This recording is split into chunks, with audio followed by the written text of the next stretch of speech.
Hi everyone, Emma here for The Kitchen, and today we're going to talk about knife skills. But before we get into it, I just want to mention that there's only a few key knife skills that are really good to know. There's how you hold your knife, there's making a stable cutting surface for your vegetable, and there's making the claw so that you are holding the vegetable stable while you're cutting. But other than that, a lot of it just has to do with practice, with practicing until those things feel natural, and they will. They'll feel really weird at first, and then as you keep doing them, they'll feel more and more natural. Just trust me on that. So the first thing we're going to talk about isn't actually the knife itself, it's your cutting surface. Here I have my cutting board, and you want to make sure that while you're cutting, your board isn't moving all over the place. So I usually put something underneath it. This is just an old rubber placemat. Actually, you can use the rubber liners that you can put in kitchen drawers. You can use a damp paper towel or a damp kitchen towel, just something under your cutting board so that when you put it on top, it doesn't move. And next, of course, you will need a knife, preferably a sharp knife, and we'll talk about sharpening and how to keep it sharp and all that in another video.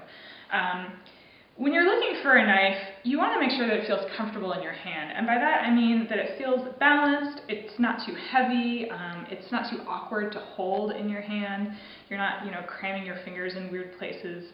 And the best thing you can do is just go to a knife store and talk to a representative there and have them show you their entire line of knives.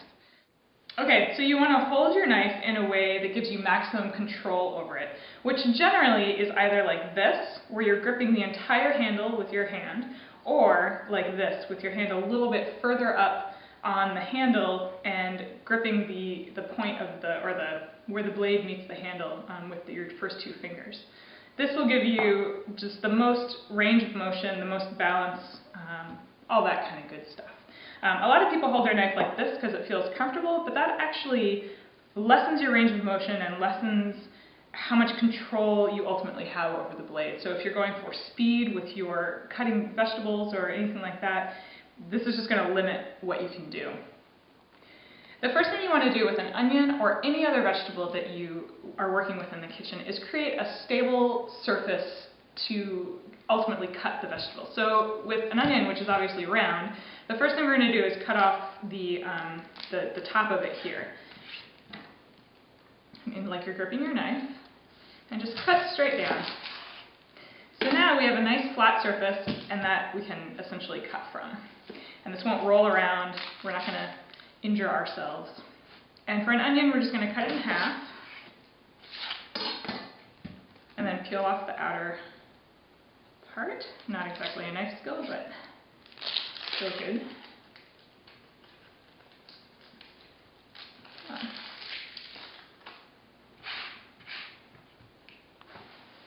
And here we have two stable cutting surfaces, this one and this one. We're going to work with it on this cutting surface.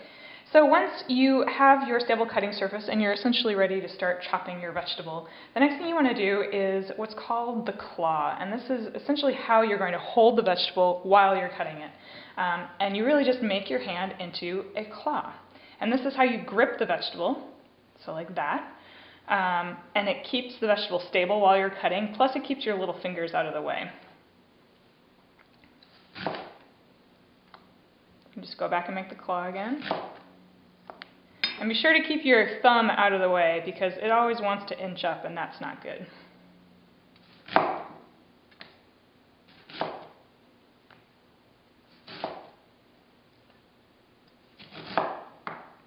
And once you get down to the end, you can just tip that over onto the other stable cutting surface and keep going.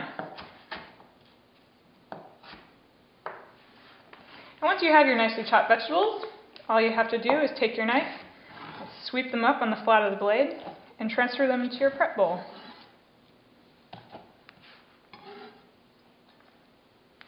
And then you're ready to move on to your next vegetable.